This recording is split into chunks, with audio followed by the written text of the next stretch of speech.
Halo semua, kembali lagi di konten membahas film-film bagus yang wajib ditonton. Sebelum mulai, jangan lupa tekan tombol subscribe agar kamu tidak ketinggalan film-film bagus lainnya. Film kali ini adalah tentang kehidupan The King of Rock and Roll atau Elvis Presley. Selamat menyaksikan.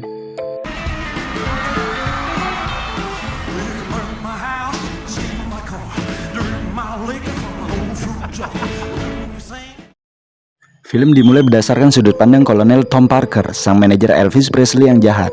Disampaikan bahwa sang manajer mengambil komisi 50% dari pendapatan sang mega bintang. Ini sih siapa yang capek, siapa yang kaya namanya. Dia memeras tenaga Elvis demi memuaskan kecanduan berjudinya dan digadang-gadang yang menyebabkan kematian Elvis Presley. Kolonel Tom Parker memulai karirnya di bisnis show karnaval sebelum akhirnya pindah ke industri musik, khususnya musik country. Salah satu bintang yang dia pegang adalah Hank Snow dan anaknya Jimmy Roger Snow. Di masa tersebut isu rasis masih sangat kental sehingga masih adanya aliran musik dianggap sebagai musik kulit hitam dan putih. Dan Amerika dibuat kaget dengan munculnya penyanyi muda naik daun yang memainkan aliran musik kulit hitam namun seorang kulit putih. Ya, dia adalah Elvis Presley. Elvis memiliki saudara kembar bernama Jesse namun meninggal saat lahir. Dan ayah Elvis dipenjara sewaktu Elvis masih muda karena kasus penipuan cek kosong. Karena hal tersebut membuat Elvis dan ibunya untuk pindah ke rumah ke wilayah kulit hitam. Walau begitu, Elvis tetap berbaur dengan teman-temannya dan bermimpi untuk menjadi orang sukses dan bisa membebaskan ayahnya. Elvis muda sangat dipengaruhi oleh musik di sekitar wilayahnya. Dia benar-benar jatuh cinta dengan musik.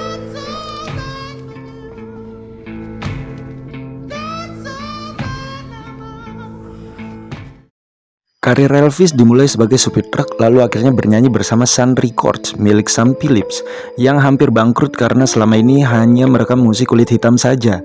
Akhirnya dia menemukan Elvis yang memiliki warna musik country dicampur dengan musik kulit hitam. Kolonel Tom Parker berusaha menemui Elvis. Louisiana High Ride adalah tempat pertama Kolonel melihat Elvis manggung. Kolonel pun kaget dengan penampilan Elvis yang tidak biasa. Rambut yang berminyak dengan dandanan feminim dan gaya berjoget yang khas membuat para penonton perempuan tergila-gila. Please, Lord, don't let him hurt my baby. Hurt him? Looks like they want him. Akhirnya Kolonel berhasil membujuk Elvis untuk ikut bersamanya menjalankan tur ke Florida selama 4 hari. Dan di sana Kolonel berhasil menghasut untuk menjalin kerjasama eksklusif dan meninggalkan Sun Records untuk beralih ke RCA karena bisa distribusi secara nasional. Kolonel pun membuat sebuah perusahaan bernama Elvis Presley Enterprises dengan ayahnya Vernon Presley sebagai manajer bisnis. Presley Enterprises, a family business, and I was thinking Vernon Presley, business manager. Dalam beberapa bulan saja, Elvis semakin sukses. Kemanapun dia pergi, pasti ramai dan banyak media. Akhirnya cita-citanya pun tercapai, yaitu membelikan Cadillac warna pink untuk ibunya dan bahkan dia membelikan rumah besar beserta peternakannya untuk keluarganya. Setelah Elvis semakin terkenal sampai ke luar negeri, muncul petisi untuk mencekal Elvis di TV. Karena menurut seorang James Eastland, senator untuk negara bagian Mississippi, goyangannya yang dianggap bisa menimbulkan kontroversial. Seorang kulit putih dengan goyangan kulit hitam dianggap berbahaya di masa itu. Akhirnya muncul ide dari Kolonel untuk memunculkan Elvis baru, yaitu Elvis tanpa goyangannya. Alhasil, hal ini memunculkan pro dan kontra. Banyak fans yang menolak hadirnya Elvis baru ini. Hal ini membuat Elvis menjadi galau. Dia pun pergi ke lokasi kesukaannya yaitu Beale Street atau The Home of the Blues untuk bertemu temannya B.B. Kings di klub handy milik Big Mama Thornton, salah satu penyanyi perempuan terkenal saat itu.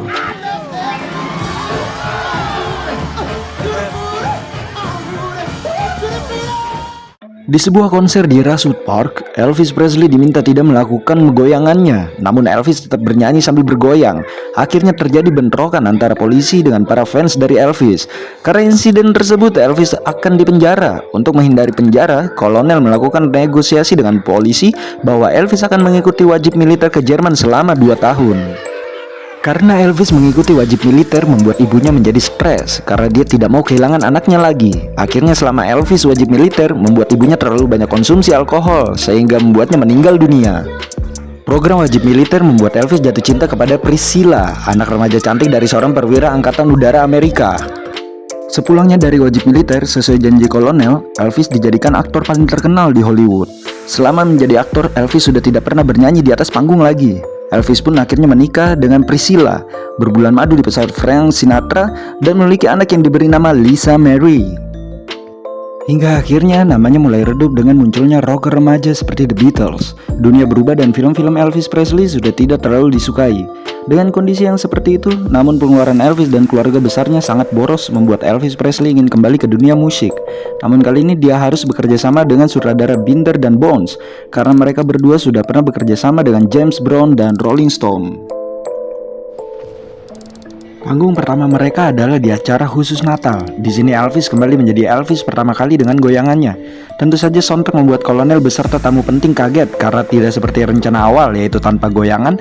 Bahkan pemilihan lagu tidak berhubungan dengan Natal sama Stan Bones membuat banyak tawaran kerjasama datang langsung ke Elvis tanpa melalui kolonel. Salah satunya promotor Hewlett yang menawarkan tur dunia.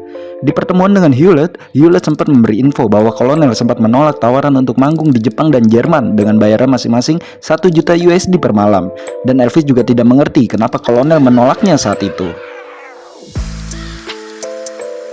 Dengan didepaknya kolonel membuat dia galau dan berjudi, dan ketika kalah dan memiliki hutang yang besar dia pun jatuh sakit dan membuat Elvis harus terbang ke Vegas untuk menjenguknya. Dan tentu saja ketika Elvis bertemu dengan kolonel, lagi-lagi dia tertipu oleh janji manis kolonel. Elvis akhirnya setuju dengan tawaran dari kolonel untuk bermain di International Hotel yang baru akan buka di Vegas. Iming-iming panggung besar dan modal pertunjukan yang akan ditanggung oleh pihak hotel membuat Elvis menyetujuinya. Ternyata di saat Elvis sedang manggung di International Hotel, diam-diam kolonel membuat kontrak dengan sang pemilik bahwa Elvis akan kontrak selama 5 tahun dengan bayaran 1 juta USD per tahun plus penghapusan utang-utang judi kolonel terhadap pemilik hotel plus layanan kredit tanpa batas untuk kolonel. Namun ada syarat yang diberikan, yaitu Elvis harus tinggal di hotel.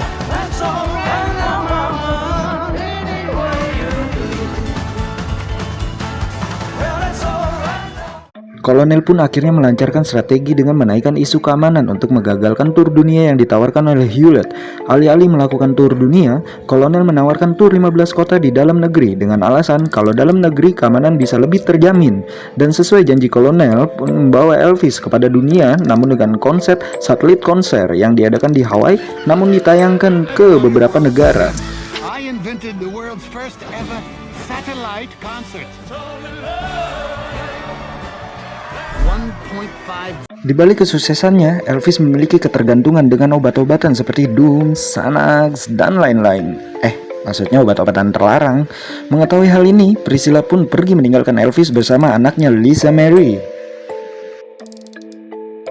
Akhirnya, sahabat karib Elvis yaitu Jerry Schilling menemukan fakta bahwa Kolonel Tom Parker adalah penipu. Dia adalah imigran gelap dari Belanda bernama Andreas van Gogh.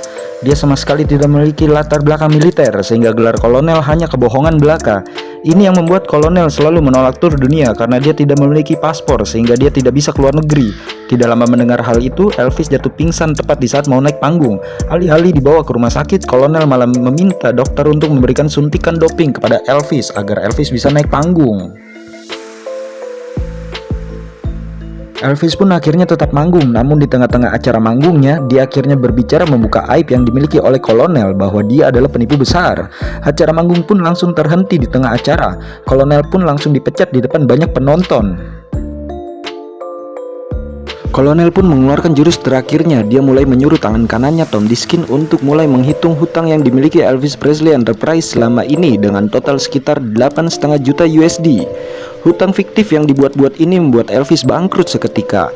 Bahkan Graceland atau rumah besarnya yang Elvis belikan untuk ibunya juga akan disita jika Elvis tetap pergi meninggalkan hotel internasional untuk tur dunianya. Hal ini membuat Elvis tidak jadi pergi meninggalkan kolonel, dan kolonel tetap bekerja untuk Elvis.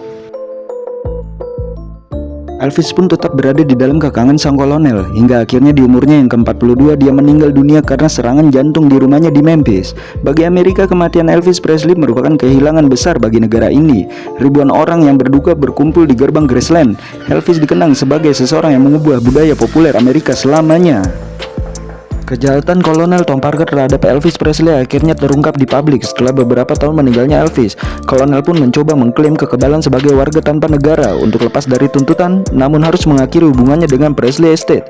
Kolonel akhirnya menghabiskan masa tuanya dengan sakit-sakitan dan menghabiskan uangnya pada mesin judi di berbagai kasino di Vegas, dan Elvis dinobatkan menjadi artis dengan penjualan rekaman solo tertinggi sepanjang masa.